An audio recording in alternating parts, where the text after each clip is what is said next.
For those who seek adventure, this is the Buffalo Roamer Podcast, sharing the people, places, and moments that make a life on the loose worth living. The thing that's going to stick out to you most is when they open up that plane door. The cold is something like you've never felt. The jungle's so thick, even if you had a machete, you couldn't get through it. There's a huge blonde grizzly bear. And when it saw us, this thing put its head down, stomped on the ground, and hissed like an alligator. I just crossed this brutal stretch of desert, and I was really suffering. I'm your host, Will Collins. I'm an adventurer, outdoorsman, and roamer of wild places. I've backpacked the Brooks Range, rafted the Grand Canyon, and have canoed from source to sea, both the Mississippi and Yukon rivers. I live for adventure, travel, fresh air, and diving into the unknown. And now, I hope to share my passion with you on the Buffalo Roamer Podcast.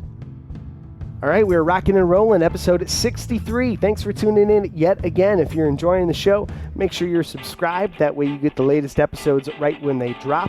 Also helps the podcast out, helps it to continue to grow like it is. And share it with a friend if you're enjoying the show and you know somebody who might enjoy listening to Buffalo Roamer Outdoors. Got a great one lined up for you today, and it is brought to you by Camp Manitouish YMCA up in Boulder Junction, Wisconsin. For over 100 years, Camp Manitouish has been developing character and teaching leadership to kids of all ages.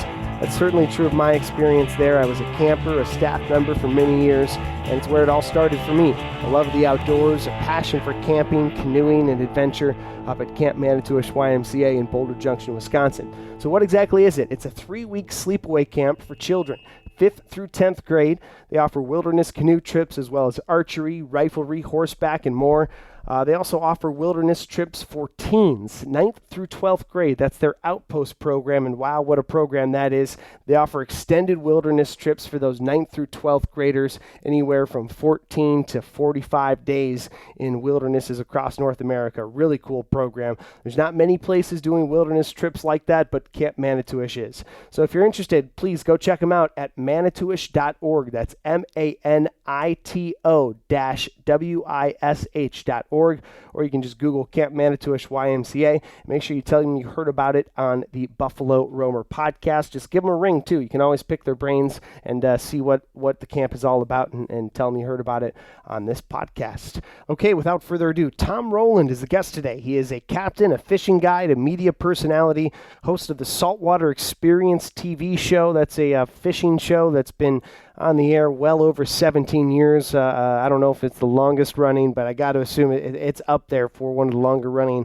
fishing shows to air on TV. He's hosted multiple other TV shows as well. He's been in fishing tournaments.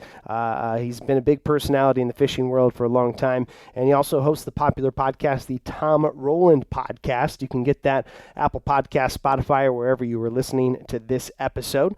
So I really enjoyed talking with Tom. He talks about his podcast as well. It doesn't just talk fishing, but a lot about life and how to succeed. And yeah, just enjoyed talking with Tom and hearing his story on episode 63 of Buffalo Roamer Outdoors with Tom Rowland. Tom, you're coming from Nashville, Tennessee, bouncing around down in Florida a little bit. How you doing? I'm doing great. Thanks for having me. Yeah, I'm actually in Chattanooga, Tennessee today. But Florida, yeah, that's where we do most of the shows, and most of the work is down there in the Florida Keys. That's great, man. Well, I'm excited to dive into some fishing and some saltwater fishing, some fly fishing, some travel, some camping, all kinds of fun stuff. But first, obviously, you have your own podcast, Tom Rowland Podcast. Tell me a little bit about how long you've been doing that. Obviously, you've done the fishing TV show for a while, but let's start with the podcast and how that's been going for you. Well, the podcast is one of the more recent things. We're at 706 episodes. I just looked today. We just published the 706th episode. That sounds like I've been doing it a lot longer than I have. It's really been about 4 years, maybe 3 years, 3 or 4 years.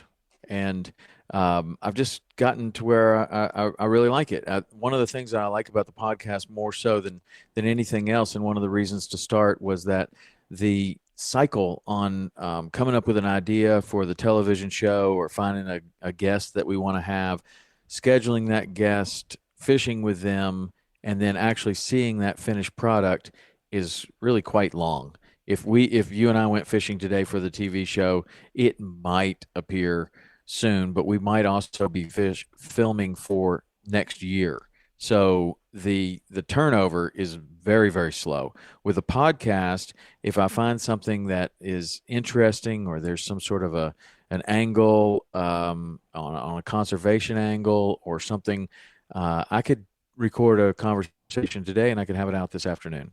And that is very interesting to me. And it's a good creative outlet. I think that I need that. I need some sort of a creative outlet that I can be doing that all the time. With a television show, it's 12 episodes a year.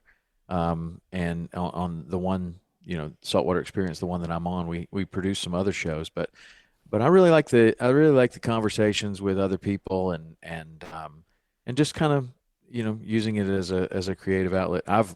Selfishly, I've learned a tremendous amount by doing the podcast. I've been able to talk to some really incredible people, and it's been fun. That's what it really boils down to, is I'll keep doing it as long as I'm having fun doing it.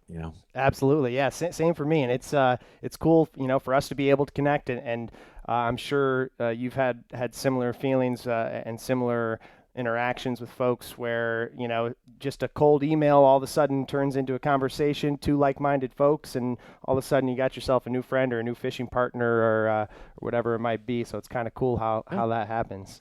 Yeah, it's been really great, and I've had the same experience, that you look to somebody you follow on social media or whatever, that pretty interesting person, I'd like to learn more about this part or whatever. And for the most part, if you ask somebody to do it, they tend to do it. I've only been turned down a few times, so it's great. It's resulted in some conversations, and I've really learned a lot. So give me a little overview of your career, Tom. Obviously a fishing guide, you have the TV show, the podcast. I assume you still do a lot of guiding days. Give me a little, how do you encapsulate all of that as far as what you do and who Tom Rowland is and what all goes into it? Sure. It's really grown into a lot of different things now, but it all started just as a fishing guide. I spent the summer in Yellowstone National Park, and I loved that so much. And the following year, I went to this guide school in Jackson, Wyoming, and I became a fishing guide, fly fishing guide, and drift boats in the Jackson, Wyoming area. And I did that through college. And after I got out of college, I decided that I wanted to fish year round. And I thought at first it would be all trout fishing, maybe down in Patagonia or some other place where it would be, winter. While it was winter up here, it would be summer down there. And that I never really found a lot of outlets for that. I didn't have a lot of contacts before the internet. It was harder to kind of find somebody. There's no social media or anything. So what I did find was an opportunity to go to Key West, and I got started. I got my captain's license in Key West, and had a mentor down there by the name of Simon Becker, and just got started and fished for a full year before I got my captain's license, or as I was getting my captain's license, I fished for a full year before I took my first charter, and then went out west, to trout fish out there for another couple of summers, and just kind of slowly started to guide in the Keys, and eventually gave up the western United States for the Keys, because we could fish. Truly, you can fish 365 days a year in the Keys. It's much easier place to make a living as far as the number of days that you can fish. It's much more challenging in a lot of other ways, but it made sense. So I ended up getting married, and we moved to Key West, and that's where I started my guide career.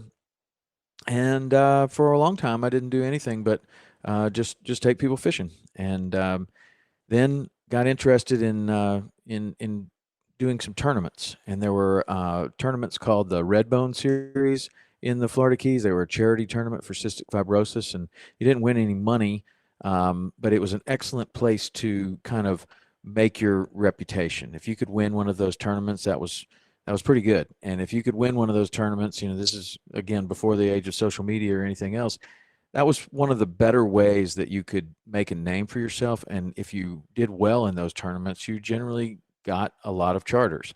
So I just started focusing on those tournaments, and that led me to want to do different kind of tournaments, the tarpon tournaments, the bonefish tournaments, and eventually the professional redfish tournament trail.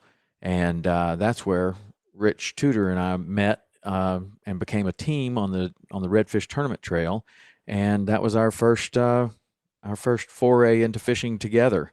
And we did pretty well. We were winning some, but it's a lot of travel. I had little kids at home, and it was really tough on me. So I decided I didn't want to do that anymore. And creatively, we kind of put our heads together and thought, well, if we're not going to do that, then what could we do? And I had an opportunity to go in 2000, I think. Yeah, in 2000, I went to a competition called the ESPN Great Outdoor Games, and it was a fly fishing competition for trout in New York on the Ausable River, and I ended up winning that, and that was a cool experience. It really was. It was really fun, and that little thing opened the door for me to be a guest on a lot of different TV shows, and I was having fun with it. I just liked it, and it seemed easy. Honestly, I guess I was kind of naive, but when you and it is kind of easy. A lot of people ask about the TV and filming a TV show. And how long has the TV show been on? We probably, I think it's 18 years now. We've been on for Saltwater Experience, 17 or 18 years. When people ask about, man, it seems hard to, film a show with a couple boats following you and all that stuff. And the funny thing is that's probably the easiest part of the whole business, is actually out there fishing. As challenging as that can be, with two camera boats and people making noise and you're having to have this other boat so close that the camera's getting the right shot. All that is very challenging, but in the scheme of things, it's probably the easiest thing as far as being in the fishing television business, because there's just a lot of other challenges, sponsorship and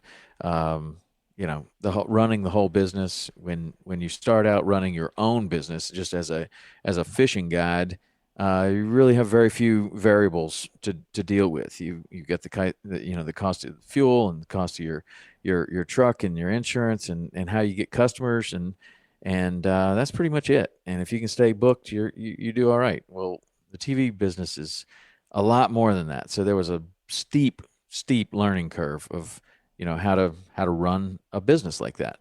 And so I don't know. I always kind of think that the fishing part of it is actually the easiest. But I was probably very naive. I was very naive when we thought, well, if we're not going to do these tournaments, then what could we do? I was like, I don't know. Fishing show doesn't seem like it's that hard. It really didn't seem that hard to me. I had no idea what we were in for.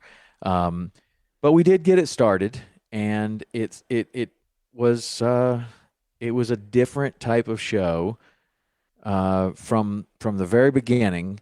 It was a little bit different because there were two of us, and at the time, the shows were single host format, talking directly to the camera. And it wasn't like we had a better idea, or it wasn't even like we were super creative. We were actually, it was kind of a challenge because there were two of us, and none of the other shows were doing this, and there was no template to follow as far as, well, how do you do a show with two hosts? And maybe there were other shows out there at the time. I didn't see them and didn't have anything to draw from. And my favorite shows were like Bill Dance and Rowland Martin and the guys that were single host talking directly to the camera. Yep. Generally, a show would have a voiceover component where they would have a narrator that would narrate these shows, and that was the way the fishing shows were done. And so we came along, and we had two of us, and it was kind of challenging to come up with a format that would work well with two hosts because nobody else was doing it. And so. And was it just the interaction between you guys that you think was the unique aspect of it? Kind of like a fly on the wall more so than being talked to? Yeah, I think part of it was that we were doing something at the right time, and we were forced to do something different. Wasn't I mean, had the easier path would have been just do it like the other guys, because that was a proven formula that worked great. Bill Dance had been doing it for 30 years, right? And it was proven. Why would you change that? We only changed it because we were forced to. And the changes that we decided to make, we were lucky that it worked.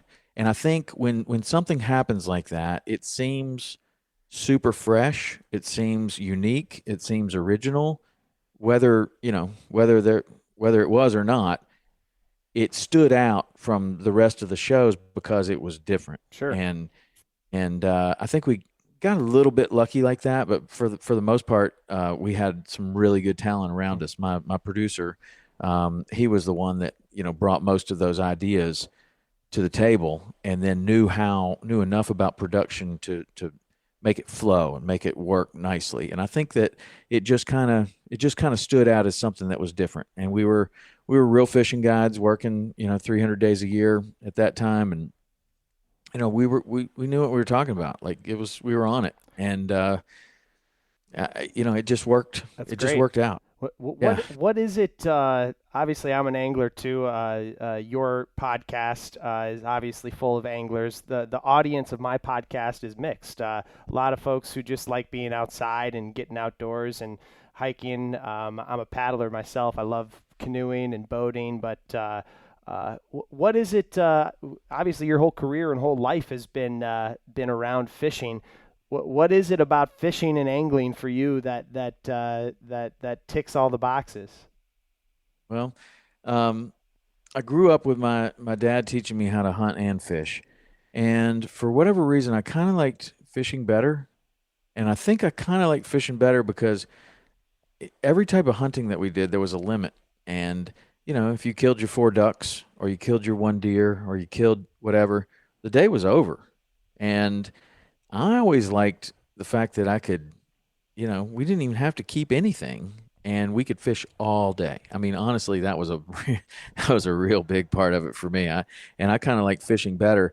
Growing up in Tennessee and fishing with my dad, he wasn't like a world-class fisherman or anything by any stretch of the imagination. We fished, crickets under bobbers and worms under bobbers, and graduated to little spin cast rods and lures, but by no means were we on the cutting edge of fishing. We were just kind of, catching stuff and spending time together. And so that checks a box. I love spending time with my dad, and I think back very fondly to those memories. But what really happened is when I went to Yellowstone National Park and I started fly fishing for the first time, and the water was as clear as this air in this room.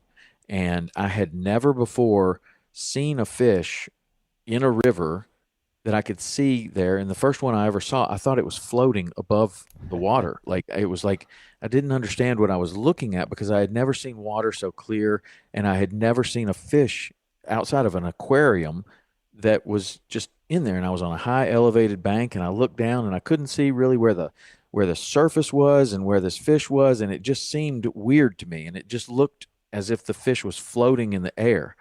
And I just thought that was the coolest thing ever. And I went down there and I put a stalk on this fish and caught it. And at that moment, I was like, oh man, this is incredible, because it's everything I love about hunting, and it's everything I love about fishing, and it's hiking out here in this beautiful area. And man, talk about all the boxes being checked at the same time. And that sight fishing element, and having never experienced that before, was really profound for me. I knew right then, I was like, I don't know what this is or how I'm going to do it, but I'm going to do this for the rest of my life. Right. And that's pretty much what has happened. Yeah. I have searched that out. And then later I found out, well, you know what? There's water as clear as this air in the ocean, and you can fish for fish like tarpon that are 200 pounds, and you can fish for sailfish, and you can fish for mahi, and you can fish for all these other fish. And it's a very similar kind of thing. And you can and the game just keeps getting ramped up, all while incorporating the things that I loved about hunting and the things that I loved about fishing together in one activity. And that's what I just found was so cool. And then to start guiding for that, and to have a lot of people that would come from Tennessee because, they knew that I was in Florida or knew that I was out there. And they would come down, and it would be their first time to see something like this. And you pull somebody up on a 100-pound tarpon that's laying in 4 feet of water, and you throw a fly at it, and the water is so clear that you can see the fish's eyeball as it sees the fly and turns its eye and starts to move for it very slowly. I mean, it really is, incredibly exciting. But I love the hunting aspect of this type of fishing, like any kind of sight fishing. And that is what has been, consistent. And what has been really consistent about the fishing that I love is that the sight fishing element is there. And the fishing that I'm just kind of okay with, the sight fishing element is not there. Like, fishing in dirtier water up under the bushes or something where you can't really see the fish. I still love doing that. I mean, it's awesome fishing. But to me, it doesn't really turn my crank like seeing them so I know clearly. exactly what you mean. Be a 12-inch trout, Yep. or it can be a 120-pound tarpon. Like it's all the same to me. As long as there's this sight fishing element to it, and it can be just their tail sticking out of the water, or I can see the entire fish. Either way, like that's just what does it for me. I love that part. I'm right there with you. I think, you hit the nail on the head on multiple nails with that one. Yeah, the hunting aspect of it, I completely agree. I got a bunch of buddies who are more so in the hunting camp than the fishing camp, like I am. I love both, right? But I'm like, there's 8 months out of the year where you guys can't do anything. Doesn't make any sense. I want to be out there every single day that I can, which with fishing, you can. And yeah, a lot of things tucked within there, but the beauty of and I'm curious about the differences, but also the beauty of like Yellowstone versus, or maybe that style of fishing, trout fishing versus flats fishing for permit or tarpon or whatever else you're targeting out there. I mean, those are like both quintessential amazing fly fishing experiences, and just like I'm picturing in my head backpacking around some high alpine lake or some flowing river in Yellowstone. Like that's some of my favorite style of fishing, but they're different. Mm-hmm. Well, they're different in a lot of ways. In a lot of ways, they're almost opposite. In a lot of ways, some of them, that the mountains can be very cold, and it can be extremely hot in the Florida Keys. And how could that possibly have similarities? And one's freshwater, one's saltwater. The similarity is that when you're backpacking through Yellowstone National Park, you might see a wolf take down an elk. You might see a grizzly bear. You are in some of the wildest country that we have in the United States. One of the places that's the furthest point away from any paved road is in Yellowstone National Park on the Thoroughfare Trail. It's one of the wildest areas that we have. The water quality is incredibly high. Everything is working in your favor there as far as a wild place. You can get away from people. A lot of people, when they go to Yellowstone, they don't plan enough time there, and they get stuck in traffic, and they don't have the same experience that I'm talking about. But if you do have enough time and you can get out of the car and you can walk more than a mile, you're probably not going to see anyone. And there's times of the year where you can go to Yellowstone National Park and you can even drive around on the road and see very, very few people. So the similarities between the Florida Keys and a place like Yellowstone or a place like Alaska is that you are in some of the wildest country that we have. And the flats and offshore, I mean, it's even wilder than Yellowstone. You might see a wolf take an elk down once in your life, maybe twice, maybe 3 times. But dude, I can take you to some places where if you catch a fish, there'll be 150-pound bull shark that will eat it at your feet, and like crazy stuff. It's like just so sharks that you have to leave. Like you can't catch a fish anymore because there's so many sharks, and it's just a wild, wild place. And it's mind blowing sometimes for a guy like me from the Midwest, and I've spent a lot of time in the salt water and done a lot of saltwater fly fishing trips. Permit, bonefish. I haven't got a tarpon yet, but that's on the list. But I was got my fly fishing roots out in Colorado and Montana out west, going to school out there, and worked in a fly shop in Montana for a year. But it's easy to have that like pull to the mountains and the rawness and the remoteness of the mountains. But then I like look around at the map behind me. It's like, look at that globe. It's all water. The ocean is just as wild as it gets. It's so massive and expansive and so much life. It's just it's wild, isn't it? Yeah, it's an incredible place, and we're very fortunate that if you look at that map behind you and you go to the equator and you look kind of a couple hundred miles north and a couple hundred miles south, and you go all the way around the world like that, there's some really really incredible fishing to be had, and so much of it is untouched, but you don't have to go that far. I mean, the Florida Keys are right here in the United States. The coast, Louisiana, Texas, all of Florida, all the way up to Maine. We have some absolutely incredible fishing here. But I'm not a purist by any stretch of the imagination. I enjoy fly fishing. I enjoy bait fishing. I enjoy gear of all kind. In fact, as opposed to being a purist, I like Lee Wolf's idea of being a complete angler. I want to be able to be masterful with all types of tackle, and I think that's really what an angler that enjoys offshore, inshore, freshwater, saltwater, big fish, little fish, fly fishing, spin fishing, lures, bait, all of it. I think that you kind of have to be pretty good with all these different types of tackle to be able to take advantage of the different situations that you might encounter in all of those different situations. And it's great to fly fish all the time. I love fly fishing. It's probably my favorite type of fishing when it's good and when it is the thing that we should be doing. Like, you go out west to a spring creek. I don't really feel like throwing a lure in there. I want to do what you're supposed to do. Yep. And what's the most productive, and what is a good way to fish for the fish that you're finding. But conversely, if you're doing something where, I don't know, it's just so much more productive to do it a different way, I might tend to do it that different way with different tackle. Spin tackle with a live crab versus fly fishing for permit.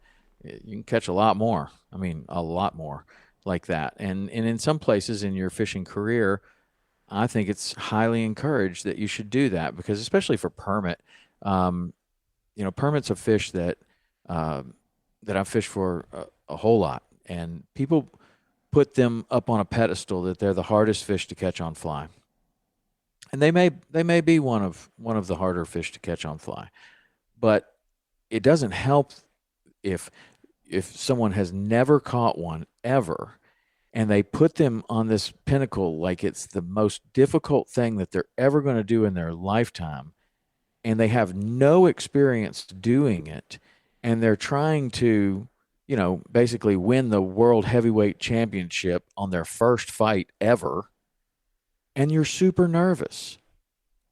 But you take another guy that's caught 100 of them on spin tackle, and you give him a fly rod, and he can much more easily make that transition because he's got confidence in catching the fish, and he knows what's going to happen when they bite, and all of these things that are now known things. He has that. And you see somebody like that, they make that transition to fly fishing, and they're successful at catching the fish much, much faster than somebody that's never caught one. And in fact, a lot of the fly fishermen that come down have never caught very many fish on fly. And they're doing this is a whole new activity. And, even the cast is difficult, but they're trying to catch the hardest thing ever. Yep. I don't know. I love that you say that because I completely 100% agree. And it is so funny how there's those lines. I think it's usually trout fishermen, right? The little snobby trout fishermen.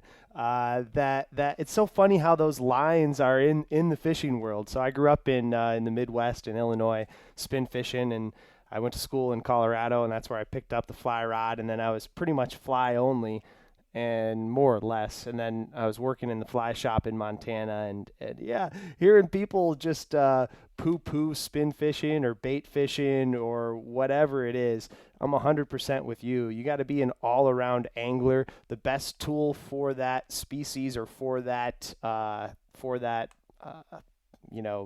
situation is the tool that I'm going to use. And I love fishing.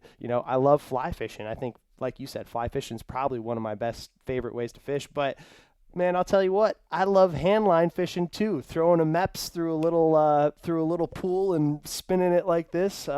There's nothing better than just fishing. Period. Right. I'm with you on that one. Yeah, absolutely. Hey, it's Will here. Camp Manitouish YMCA in Boulder Junction, Wisconsin, the awesome Northwoods of Wisconsin, is hiring staff to be part of their summer camp and leadership program and operations.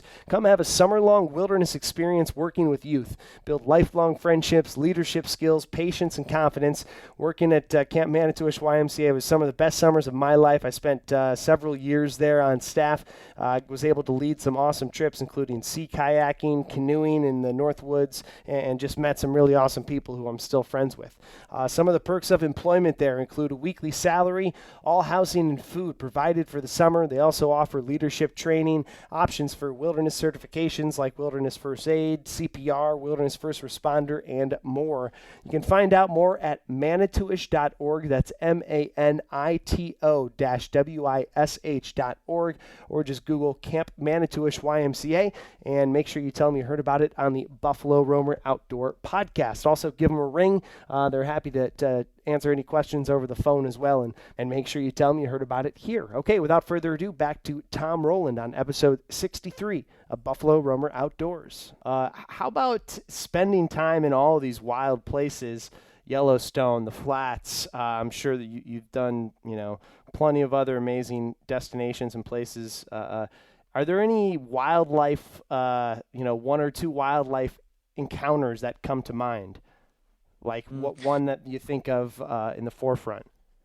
Well, I mean, yeah, right away. I've had some bear encounters in Yellowstone National Park that were unnerving, and don't really want to have them again. But I have a tremendous amount of respect for the grizzly bear. And then I have had others, like this year we were elk hunting out there, bow hunting for elk, and it's me and my two boys, and we saw 4 grizzly bears, and there was no,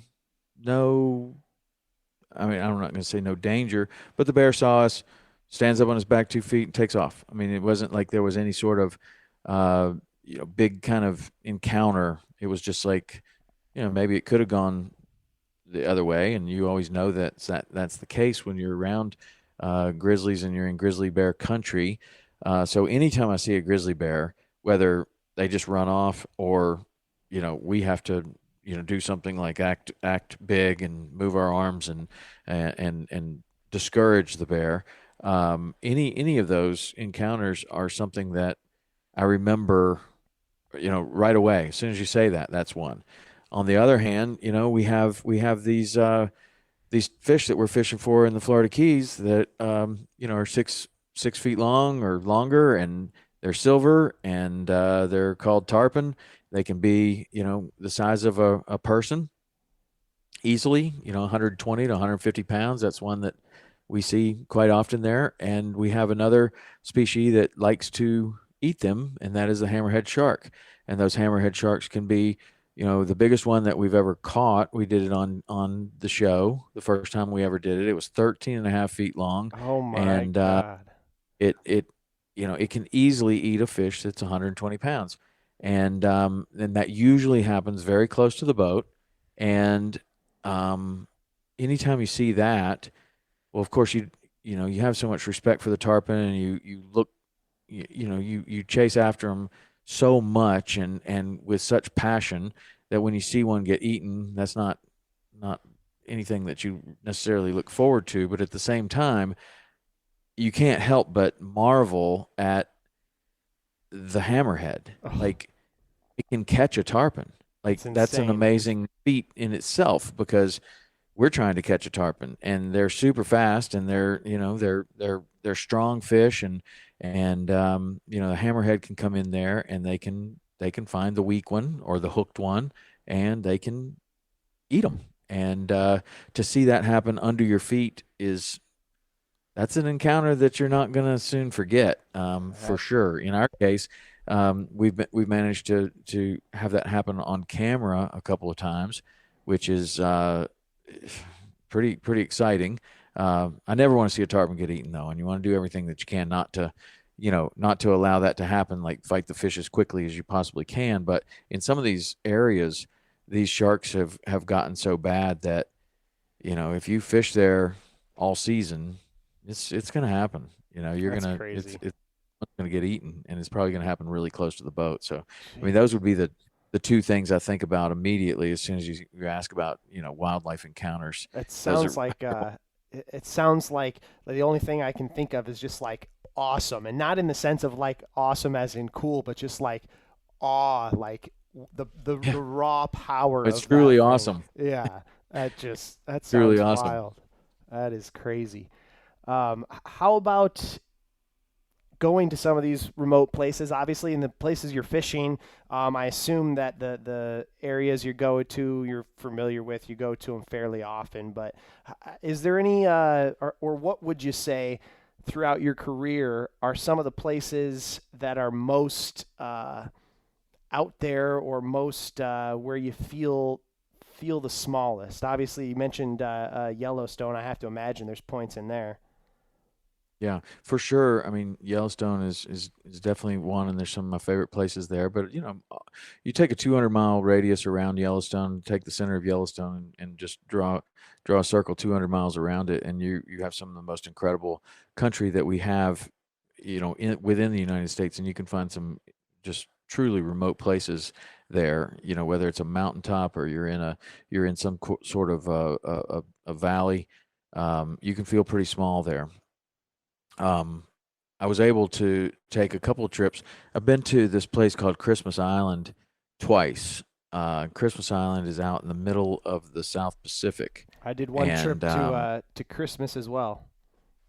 Did you? Yeah. I mean, that's a crazy place. And you feel pretty small when you fly to California, and then you fly to Hawaii, and then you get on a plane, and then you fly as far as you went from California to Hawaii. You do that again to get out to the middle of the Pacific Ocean, and you're on this little island out there. And just the amount of travel is staggering. I mean, it seems like you've flown all the way around the world, and you're basically halfway around the world. So that was cool. I mean, I love going to a place like that. I got to say, though, probably the wildest place, I mean, there's some incredibly wild places in Florida, in the Florida Keys, and right under our nose. But I also had an opportunity to go to Australia and fish this region there called the Carpentaria, the Bay of Carpentaria, and it's basically like if you look at Australia, it's kind of like the United States upside down, where Florida points down towards the equator, and you get the furthest south that you can get. Well, Australia is kind of like upside down. It's got this I'm looking at your map right there. It's on the right hand side of the. There's like a Florida that sticks off of Australia, and that's called the Carpentaria region. And we were on the Gulf side of that, so it would be like fishing on the Gulf side of Florida. And we would go in this mothership trip, where we had a mothership, and we would go and anchor at these river mouths, and we could fish up into the freshwater, and we could fish out in the saltwater, and just so many different species of fish there that I had never seen before. A lot of them were very similar to the fish that we have in Florida, but they were different, and there's just nobody else around. There's no one there, no one. And that was super cool. I've had just recently, I had this guy named Mick Guthrie on my podcast, and he is an Australian angler that fishes on the other side of that peninsula, and on that side is the Great Barrier Reef. And I mean, he described that part as fishing on the edge of the earth. But the way he described it, it's like that. I mean, there's no one there, and you are way out there, and there are these like little sand islands that are out there that he would camp on. And I mean, you are so far out there.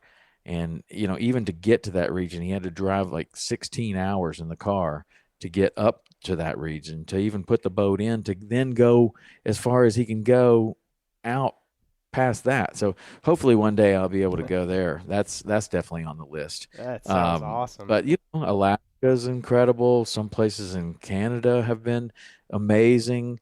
But I mean, you don't have to go that far. I mean, I've got some places in Tennessee that are, you know, within 20 minutes of a major population center that you can be out in the woods and you can feel really small there. You can feel like, you know, you are in a really, really wild place, and you are. There are really cool places really close to big population centers here. You don't have to have this. I mean, I've been very fortunate to be able to take these trips, but I mean, just those trips that I'm talking about, it's not like I travel all the time. This is, you know, 40 years of traveling. Probably the first trip, well, almost 40 years. I'm 54 years old now, and probably the first trip I ever took was with my dad when I was about to graduate high school. He took me on my first destination fishing trip, and we went to Canada. We went to northern Saskatchewan, and that was my first taste of doing anything like that. We fished for pike and walleye and lake trout and grayling, and it was unbelievable. I just thought it was so cool. And, you know, since then, take a trip every couple of years. And, you know, for a while I was hosting trips a little bit, but when you have, you know, kids at home, I don't really want to be away from them. So, you know, I've been very fortunate to go on some really cool trips, but you don't have to. Like, you can fish right in the middle of town, and you can get some pretty wild encounters and see some amazing fishing all over this country. We're so lucky like that. Yeah, absolutely. 100%. Yeah, I have a lot of local little rivers around me here in Illinois that are just so underutilized, and you know, even some of them in populated areas, you know, the banks are all wooded, and you wouldn't even know that there's houses behind it, and fat smallmouth, big pike, and you know, plenty of water to explore. Yeah, sounds good. Australia also makes me think, when you're saying about Australia, it's wild. You always get surprised at how big Australia is, right? It's like it's basically the size of the U.S. with like nobody there, like you were saying. The fishing and roaming around down there just has to be, you know, like endless. Yeah, I think so. That's what Mick was telling me on this podcast lately. The difference between the United States and Australia, in my mind, is that there are things that can kill you all over Australia. Yeah. So you got to be a little bit more careful. I mean, there's plenty of things that can kill you in the United States. I mean, there's rattlesnakes all over the woods, you know, in certain parts of the country, and you know, you got bears in certain parts of the country. But for the most part, you know, you get poison ivy, or you're going to get, you know, I don't know, you could get Lyme disease from a tick. But in Australia, there are lots of things. I mean, all you got to do is turn on the Discovery Channel, and they'll have, you know, the 12 deadliest snakes, and 11 of them live in Australia. I mean, you got to be careful down there. So, yeah, I don't know that it's just advised to just start roaming around, but you know, it is, if you find somebody that knows it a little bit, or you put in the time to kind of learn what is dangerous and what is not, you know, then go for it. But you could certainly roam around there for the rest of your life and never see it all. Is there anywhere on your list, either kicking around in the background of your head or on the periphery of somewhere, that you would still like to get to that you haven't? Oh, I have a list that's much longer of places I'd like to go than places that I have been. I can assure you that. Yeah, there's some of this jungle fishing that I've been interested in lately. They have some big peacock bass in this. There's this lodge called Samane Lodge. It's in Bolivia, and they catch these awesome fish down there. These payara, and there's this fish called the arapaima, which is the largest freshwater fish in the world, and you can fly fish for those, and they get really, really big. All of those type of areas, very interested in. I think that would be super cool. I have just dipped my toe in the Alaskan waters enough to know that I would love to go back there and spend a lot more time up there. Alaska is incredible, but I mean, man, the list goes on and on. I mean, I haven't been to Guatemala yet to do the sword fishing there. Mag Bay in Mexico is just on fire right now. I would love to see that. I mean, literally, There's a the lot. list of places I've been is way, way shorter than the list of places I'd like to go. Do you have a favorite species? I know or style of fishing. Obviously, you guide on the flats, so that's kind of the bread and butter for you. But if you were to go and just pick any species or any type of fishing for a personal trip, what do you think it'd be? Well, that's an interesting question. It's one that is pondered a lot by anglers. They're doing something and they're like, if I only had one day left, what would I choose to do? And it's hard to every time I do this little exercise either with myself or like if somebody asks me this question, basically I come back to the same thing. It's like I first start thinking, well, I'd love to fly fish, for bonefish, waiting for bonefish in ankle deep water. That is something that's spectacular. Like if you go to Christmas Island, you can walk for miles and miles and miles, and you can stay in tailing depth water the whole time. And that's one of the greatest experiences I've ever had as an angler. That is just amazing. And then I start thinking, oh, but then fly fishing for tarpon, and when you're catching those in the Keys, that's pretty awesome. And but I can't forget permit fishing, and I like to do that with a live crab, and I like to do it with a fly rod too. And then there's just so many, and it kind of boils down to as long as it's sight fishing, and it's somewhat challenging.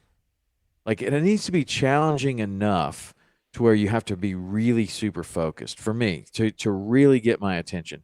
Like it needs to be super challenging to where I know that I have to do it absolutely right or I'm gonna blow the opportunity.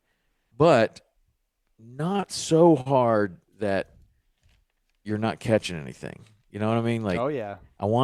love to get in that flow state of kind of like you're making the cast and it's a perfect cast. And if you make that perfect cast, then that fish should eat it 95% of the time. And that's what bone fishing is a lot of times in a lot of places is if you make the right cast, you should get bit.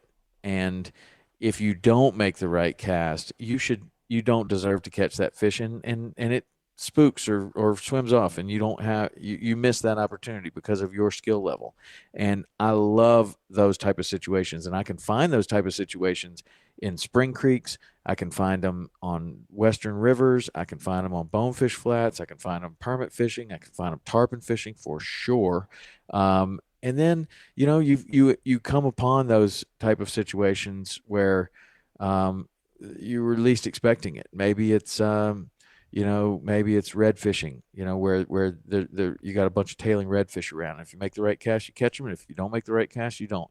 And that so really, it's not as much about the species or the tackle as it is kind of that nice little recipe of it needs to be hard enough to where you really have to focus and you really have to do your very best. And it's challenging. And if you just carelessly throw it out there, you're never going to catch them. But if you really are doing it super focused and you're really careful about what you're doing and you make that right cast, it happens. And you're getting enough opportunities that there's not a lot of time that goes by. I mean, that's like the perfect fishing day, in my opinion. Like, So it sounds like what you're saying is you want clear water redfish that are just a little picky. Yeah.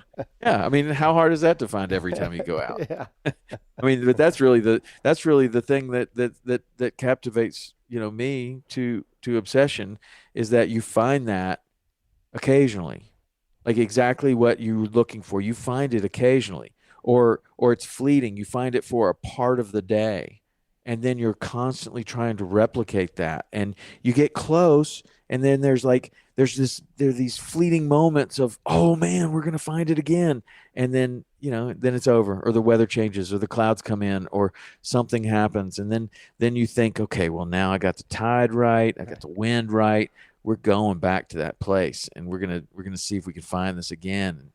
And, maybe you do, maybe you don't, but Yep. I mean, that's really the fun part about it, is that, like, it's harder than you think. It is. And especially like you said it so well. When it's good, it's so easy to be like, you know,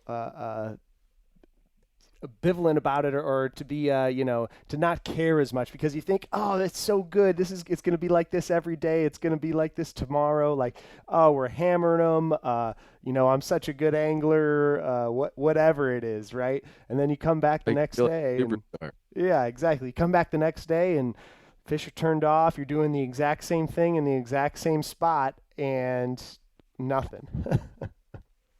Yeah, and then you got to reset and try to find it again. Sometimes you do, sometimes you don't, and that's really where, the difference between being a guide and an angler. You have to have that same sense of obsession in finding things for your angler, whether they catch them or not.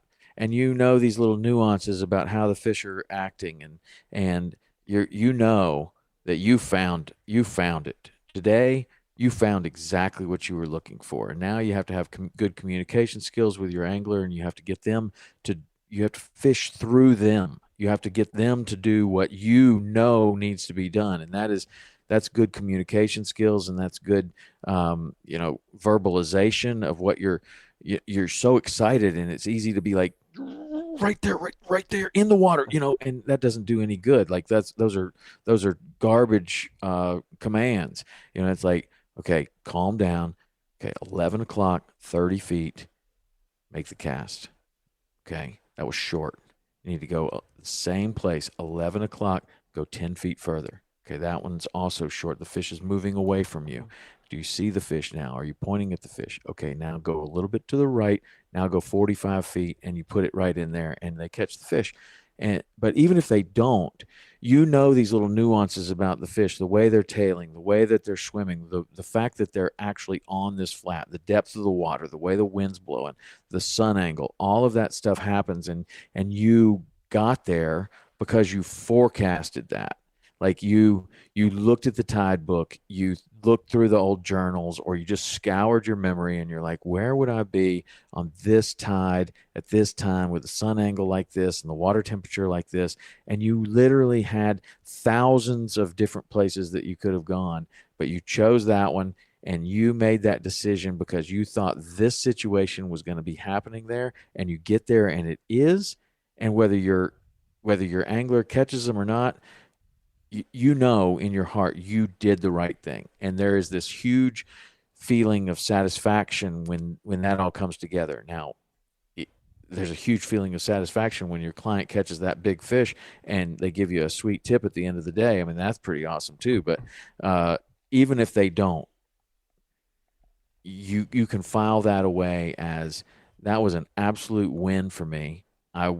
This time last year, or this time last month, or this time even last week, I wasn't confident in making that prediction, and now I've done it twice this week in two different places that are 100 miles apart. And then you start thinking, okay, I feel like I'm getting somewhere. I feel like I'm making some big progress. And of course, then you think, okay, well, I'm going to be able to do that every time. And then the weather changes a little bit, and Somewhere else. you don't. So the journey for the guide is the same as the journey for the angler, is that you're looking for these things, and sometimes you find them, and sometimes you start finding them consistently, and then something changes and you are humbled very, very quickly. That's one of the things that I love about the whole sport. You know, whether you're the guide or the angler, um, that's pretty sweet. Yeah, it That is. it can humble you so quickly. Yeah, and it's neat too.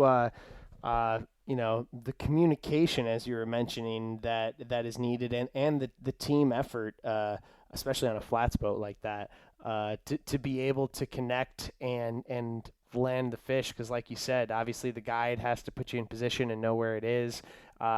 And then you have to take that command from the guide, who hopefully is communicating well with you, like you were saying. Yeah, there's a lot that goes into it. When it happens, it's just magic, isn't it? Yeah, it is. It is. It's great. Either way, either end of the boat, it's pretty awesome. You've been guiding all this time. You've been doing the podcast, the TV show. Are there any interesting characters or maybe an interesting guest or two who come to mind throughout the years, either that you've had in the boat or that you've talked to on the podcast? I would say that, yeah, most of them, most of them are pretty interesting in one way or another, and especially the fishing clients. You know, these people have, um, especially the people that end up fishing with you often, because they have built their life in some way, shape, or form doing something that affords them the time and the money to fish with somebody a lot. And I always find that story is pretty interesting. Um, Very few of them are like, well, my dad left me a trust fund and now I just fish every day.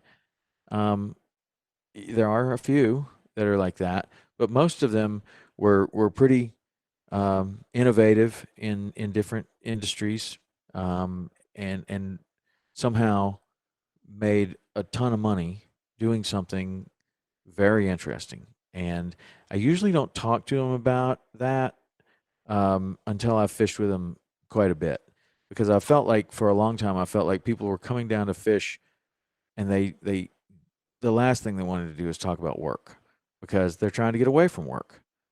But then also people like to talk about their experiences, Yeah. and they like to talk about, you know, themselves under the right circumstances. And a lot of times in a boat, when you're poling for miles and miles and miles, people will open up and tell you all kinds of things. And so there are certainly lots of interesting stories. On the podcast, I find almost everybody that comes on pretty interesting, because I've usually seek them out. So I've been able to have, one of the things that we do on the podcast is to explore why someone has been successful through mindset. Like, were you successful because of your actions, or were you successful because of the attitude you took to those actions, the attitude you took into your your work ethic, your ability to remain positive? Are there things? I mean, I'm really fascinated by trying to determine if there are consistencies from really high performers. You know, take somebody like Bill Dance that's been on TV for 53 years. What is it? Why is he on TV for 53 years and somebody else, you know, never even got their show off the ground? Or why has he been so successful? And I love to, you know, is it because he's really good? You know, chances are, and he's really good at a few things. Is he the best fisherman that has ever lived on the planet? I think he'd probably be the first person to tell you probably not. You know, there's lots of people that can fish better than him, but there's some sort of secret sauce that makes him the best at what he does. And a lot of it boils down to mindset, and a lot of it boils down to your ability to remain positive and to take any type of adversity and look at it as an opportunity rather than as a challenge. And most of the people that I've been able to interview on the podcast that are super successful, either in the fishing world or UFC fighters or Navy SEALs or, you know, military type people or athletes or CEOs or authors or actors or whoever it is, it seems like those are the consistent things with people: are work ethic, patience, and an ability to remain positive despite whatever is going on around them, and to know that if they are positive and they continue to work as hard as they have and they're patient, it tends to work out. And if they do that, if they do all three of those things longer than anyone else around them, then they're the best. And that has been some of the most consistent. If I were to pick three things that were the most consistent messages to come from the ultra performers that I've had the opportunity to interview, it's that. And then the other things that are not always there are people are super passionate about what they're doing. Other people have a real reason why that they are doing it, but it seems like the reason why and the passion, if you don't have those other three, it doesn't matter. Like if you're not willing to work really hard and you're not willing to be really patient and you're not willing to work really hard for a really long time, which I guess is patience, it doesn't matter how much passion you seem to have. If you're not willing to work really, really hard, you can have all the passion in the world, but it's not gonna end up in that kind of success. Absolutely. I mean, that's beautifully distilled right there from life and speaking with those who have lived a full life. That's great, and yeah, it definitely hits the nail on the head. And it's interesting too how as I've gotten older, I'm 31 now, so I'm certainly not not up there yet, but I'm working on it. But it's funny how you can see these things come true in all aspects of life, right? It's not like it's a fishing thing, or it's not like it's a sports thing, or it's not like it's a career thing. It's like those things boil over to all aspects of life, right? Yeah, for sure. And in a lot of ways, you look towards the UFC fighter or the Navy SEAL or somebody that, won the Bassmaster Classic, or somebody that has done something on the extreme end of whatever it is. Like a Navy SEAL is on the extreme end of actual survival.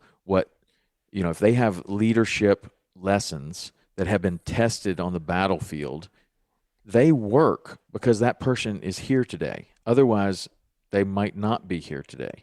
And so a lot of times, you look towards the far extreme edge of, whatever it is, somebody that's a super famous actor or somebody that has, done extremely well on YouTube even, or somebody that has written a best-selling book or whatever.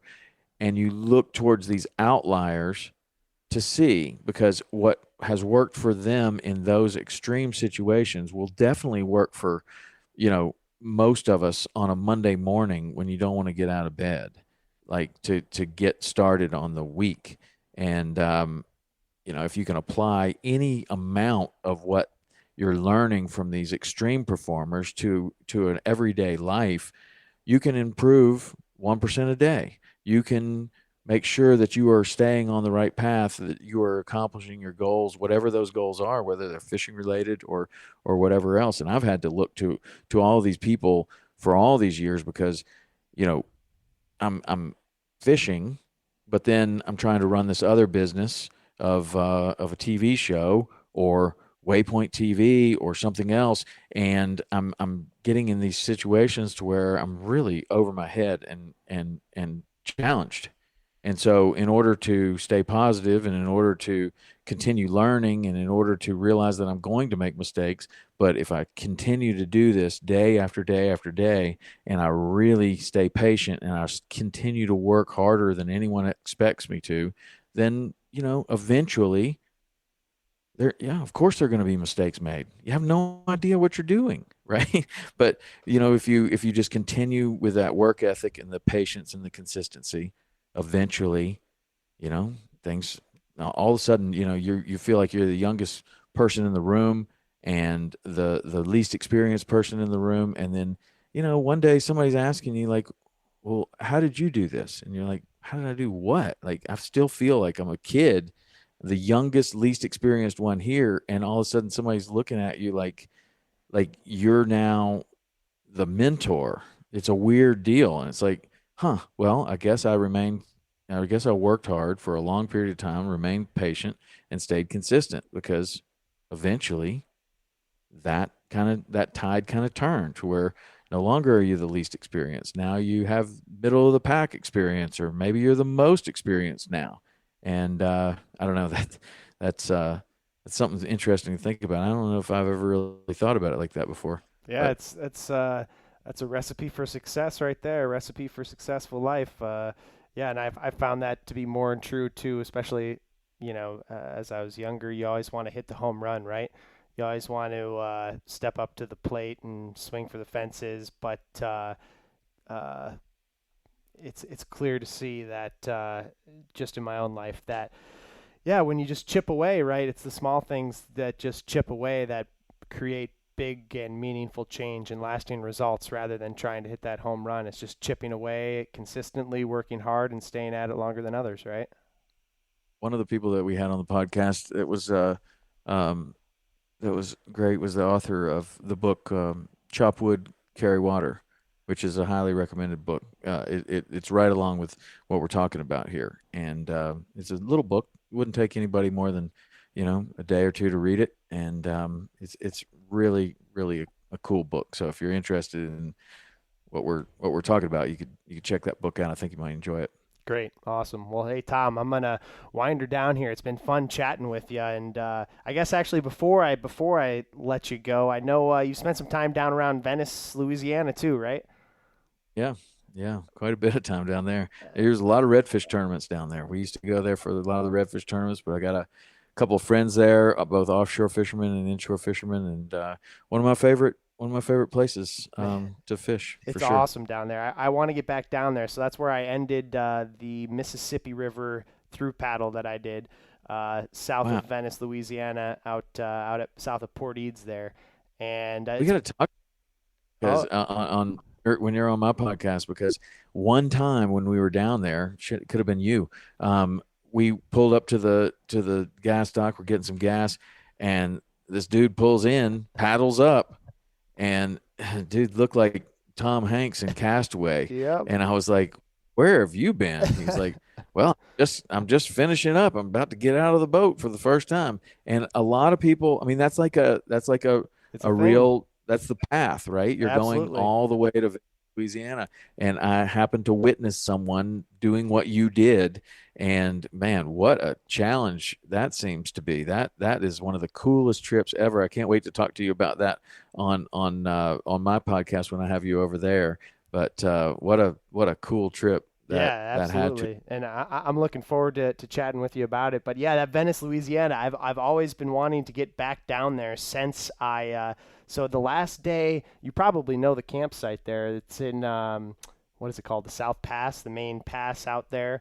Yeah. There's one last campsite south of Venice before you get to the Gulf there in Port Eads. And I camped there the last night before the trip, and I was camping with a bunch of duck hunters. And red fishermen were out there, and we had a good old time sitting around the campfire on my last night there. But they're a funny old Cajun group, and ever since then though, I've been like, all right, I need to get back down to Venice, and I want to do a cast and blast, do duck hunting in the morning, red fishing in the afternoon. It's been high on the list since then. You can do that. You can go see my friend Anthony Randazzo. He's got the Paradise Plus Lodge, and he does that all the time. Sounds like a blast. It's a great. I mean, that fishing down there is really good. It's really good. Well, hey Tom, appreciate the time. Any last thoughts? Anything you want to leave us with? Not really. I mean, we covered a lot of cool stuff, and if you're interested in any of that, you can certainly hear a lot more of that type of conversation on my podcast, the Tom Rowland podcast. You can come and check out the shows on saltwater_experience on Instagram, or you can follow me on Tom_Rowland, ROWLAND, on Instagram. And I think we also have one Tom Rowland podcast on Instagram too. But yeah, man, love to have anybody come over and listen, and certainly real easy to get in touch with me too. Once you get on all those channels, there's opportunities to shoot me an email or a text or whatever from those places. So if any of this was interesting, let me know, and certainly happy to help anybody out. Sounds good, Tom. Thanks a lot. All right, thank you. And there you have it. That is episode 63 of Buffalo Roamer Outdoors with Tom Rowland, brought to you by Camp Manitouish YMCA in Boulder Junction, Wisconsin. Thanks for tuning in. Make sure you're subscribed if you enjoy the show. Check out BuffaloRoamer.com. Got tons of interesting and cool stuff going on out there, and looking forward to getting outside as the weather warms up here and dipping the canoe in the water and going for some more hikes. So I hope you are doing the same. Take it easy. We'll talk soon.